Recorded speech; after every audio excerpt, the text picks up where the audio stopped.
What's up, you guys? Welcome back to another video. Today we're going to be talking about becoming a drone pilot, a licensed drone pilot to be more specific. So let's go check it out.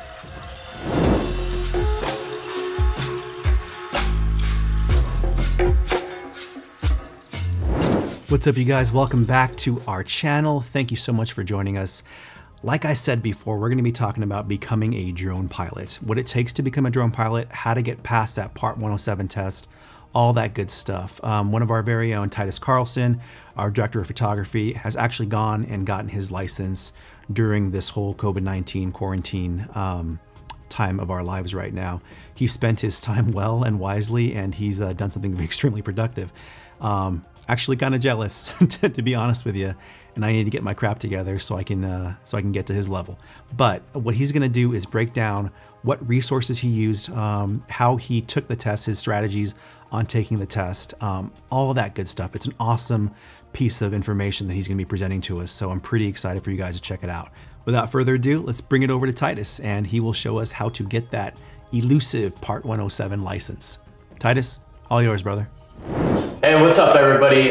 This is Titus checking in. I just want to make a quick video because I just got my drone pilot's license to do commercial, to basically accept money, to make money using a drone. So when it comes to videography, photography, basically what Ronin Entertainment does from the production side of things, you have to have a drone pilot, a person who has their drone pilot's license, who has passed their unmanned aircraft, their Part 107 remote pilot certificate is basically what it's called. And so the team kind of needs somebody to do that and to be officially approved and pass the proper test by the FAA to do that and to make money doing it. You can fly drones for a hobby however you want and without these certifications and like drone pilot's license, but to accept money and to do it for payment, you have to pass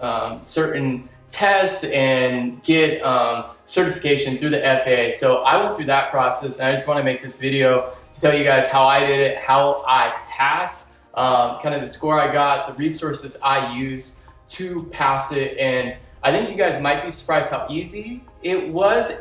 I wouldn't call it an easy test at all, but what's cool is I believe all the resources are right there on the internet, specifically YouTube, to pass it. I would be an advocate for not really purchasing any other training or outside tests.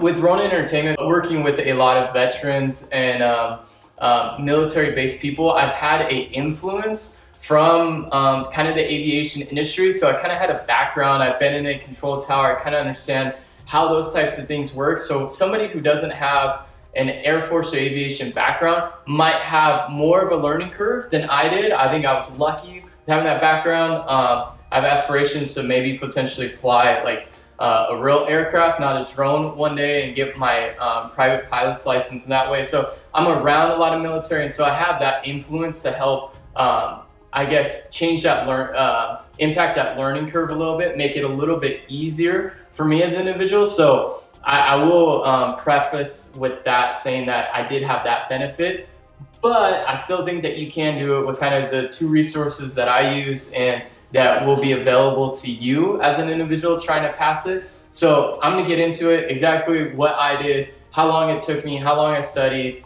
kind of the format of the test overview. I'm not gonna give like specifics because the resources that we provide below will kind of touch on that, but kind of my experience, how I did it, and my score that I passed with and the whole process. So I'm gonna do that now.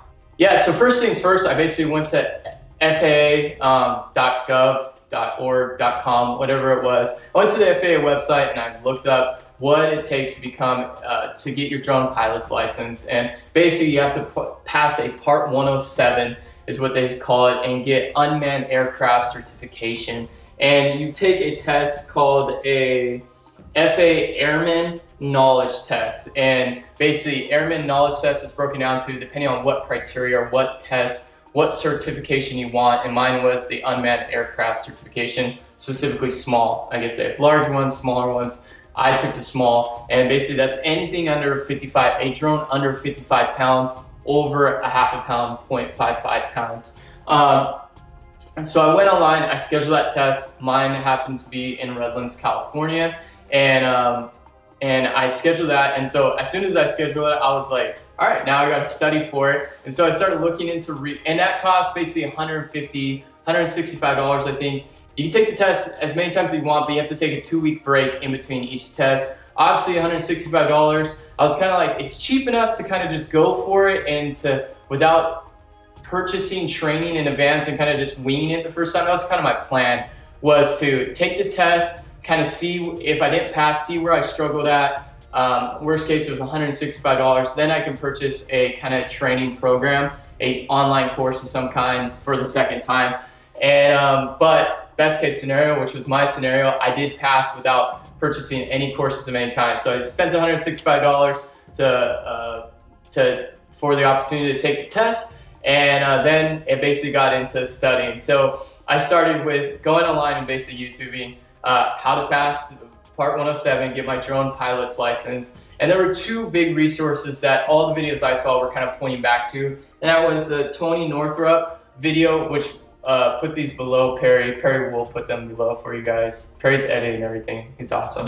But Tony Northrup video, it is incredible. And then Better B-Roll, I don't know the individual's name, but his video as well. And there's kind of, both tests kind of have 2 different angles of their way of teaching it. And kind of the perfect formula of the 2 for me was combining them together and taking parts of each one. And they both kind of taught a little bit different way, a little different way of teaching it. And so I'll kind of give you my mindset after I watched those videos of how, I guess, my educational system or my thought process behind utilizing these 2 resources. So that was like the first step, scheduling my test. And I was like, all right, I got about a week to plan for this and to study for this. I better pass and I better prep myself and get ready for it. So I found these 2 resources. Both videos are like 2.5 hours long. And Tony's video is very, like, I would say educational system, like school PowerPoint, which was awesome. I watched that one first, watched it all the way through in one sitting, took notes throughout the whole thing, and important definitions. And the whole time he's kind of outlining on the screen definitions you need to know. And he does like a few prep tests, questions throughout, but not a ton. I would say, if I'm remembering properly, it's like 15 to 20 maybe throughout this whole 2.5 hour video, maybe more than that. I might be doing him an injustice, but it was an awesome resource, and he gives awesome definitions, outlines everything, kind of goes step by step of what you need to know on the test. So I went through that 2.5 hours, wrote down all the definitions. That was phenomenal, and that kind of put me on the right path. And then I was like, all right, I think I have a good understanding and I know where I'm struggling at, what I don't understand. So then I found one other resource that I believe somebody put in the comments, or maybe I just researched myself, and that was a video, by Better B-Roll.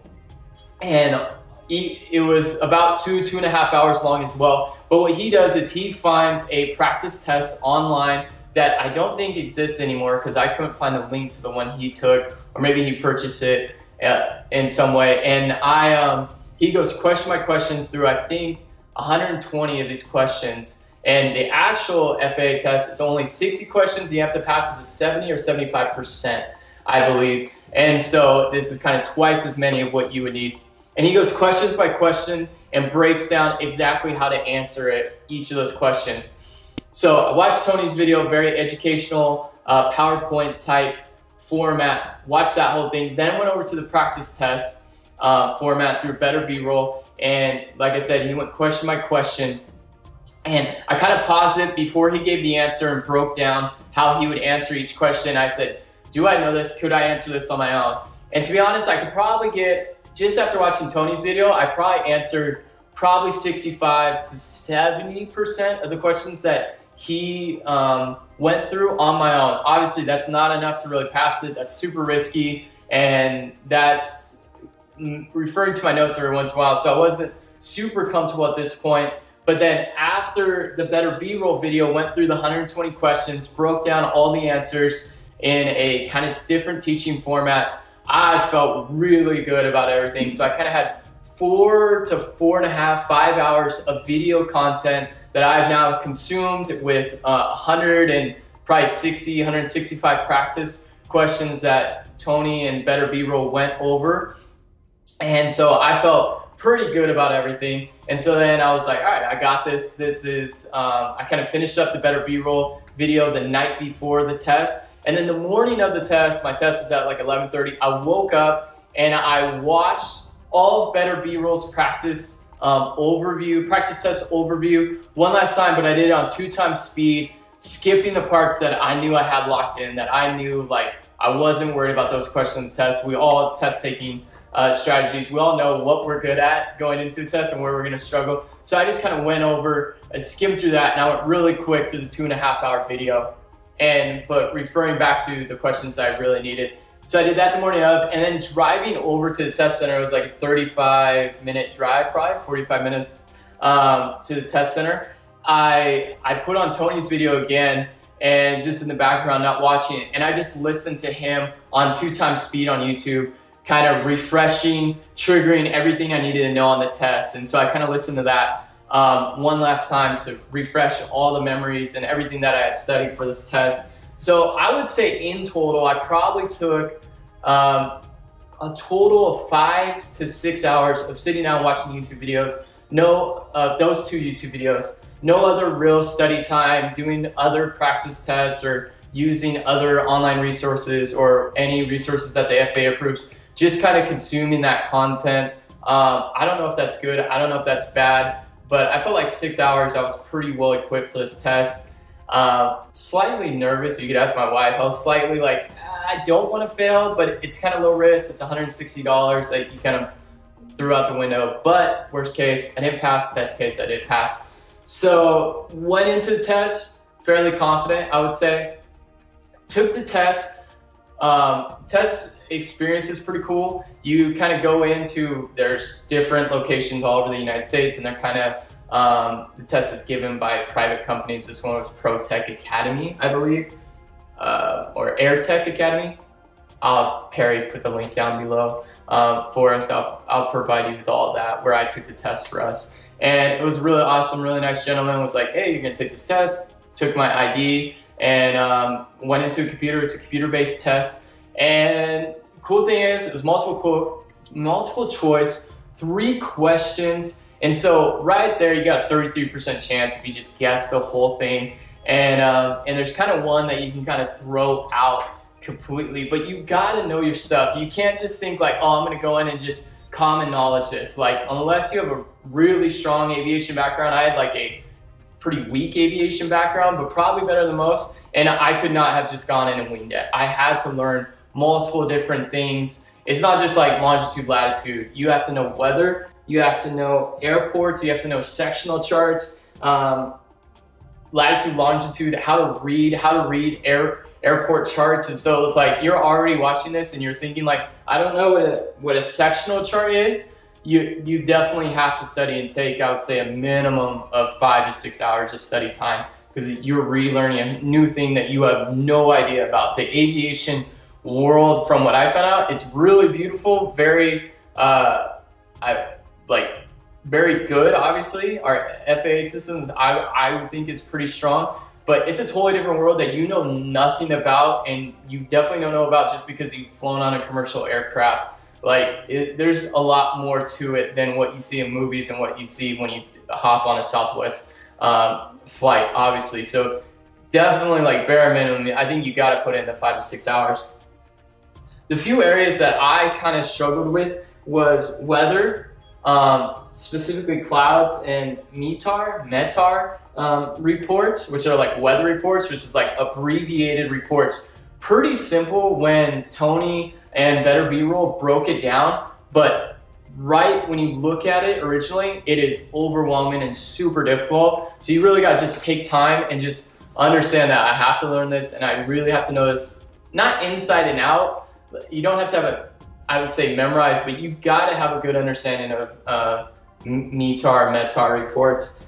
In clouds, and like, cloud sounds like basic, like 7th grade science, but it's really more difficult than that, because you have to understand how it impacts your center of gravity on your drone. You have to understand how like weather storms come in and come out, the different types of clouds that there are. And like, if you're like me, you learn that in 5th, 6th, 7th grade, and like I didn't remember cloud formations at all, what different cloud formations mean. So definitely need a refreshment on that. Instructional charts, like you've seen them before, but you have no idea how to read them or what like the 8 different circles and the upside down cake means for aviation, what it means specifically for a drone pilot. So you really have to know what you're doing, and you have to learn the stuff. You can't just go in and be like, I'm gonna have a rough understanding of all this and I'll be able to pass with common sense. I don't think you'll be able to do that. I like to think I'm a decent test taker, and I don't think I would have been able to do that. I really had to understand like 5 to 10 core things when it comes to being a drone pilot in the aviation world. So I passed with an 87%, which the person who gave me the test said that's pretty well for this. So I imagine a lot of people try to go in and wing it and barely pass with like a 71 or 76%. You basically can't, it's 60 questions, so I don't think you can miss more than 12. The 15, I don't know what the math is on that, but I missed 7, 8, I believe, and I was pretty happy with it. What I did during the test is 60 questions. I went through and I took everything, didn't go back once, but you kind of get a sheet to jot down notes or to reference, and I wrote down probably 12 to 13 that I wanted to go back and review. I wasn't too confident about. And after going back and reviewing them, I kind of eliminated it down to like, there were 8 or 9 that I was like really iffy about. I kind of got 3 more. I was like, no, I'm pretty confident with those. Those I know. So I kind of eliminated those last 3. And then I went back and I did the math, and I was like, all right, if I miss these 8, am I going to still pass? And I was going to pass with the math I had during the test was an 85%, which was obviously pretty right because I got 87%. And so I was like, even if there's 2 or 3 more that I was pretty confident in that I missed for whatever reason, misreading the questions, miscalculation on my mathematics or whatever, then I would still probably pass, just not with a great score. So then I hit submit, and I was like, here we go. And I got an 87%, which I was pretty happy with. And I'm pretty sure I know which ones I missed. And I told my wife leaving, I was like, I firmly believe I have a good understanding of what it takes to be a drone pilot. Like, I didn't breeze through it. Like, I know I could talk the lingo. Like, nobody would think like, oh, he totally BS his way through that test. Like, I have a good understanding. I could teach this information to somebody else. Like, in no way am I ready to like put my name or like do a drone school or anything like that. But like, I could teach somebody if they wanted to really know. Like, I have enough understanding of that.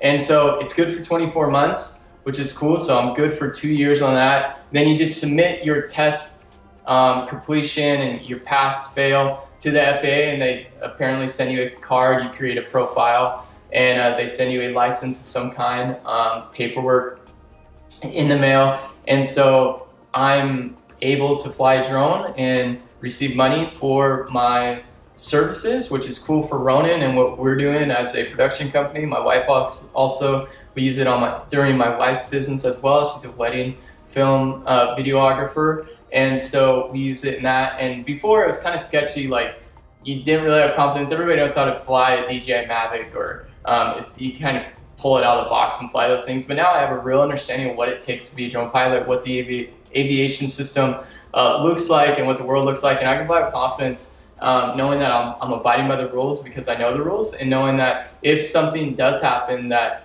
I'm not going to get in trouble with any legal authorities, and I'm licensed. And so if anybody tries to say I'm not following the rules, I know the rules. And so I know if I wouldn't break a rule, but if I were breaking a rule, I know that I am, and nobody can tell me that I'm breaking a rule that I know I'm not breaking. And so it just gives the confidence, and it makes everything legal, which is a good thing in this world. Especially when you're accepting money and large contracts and stuff like that.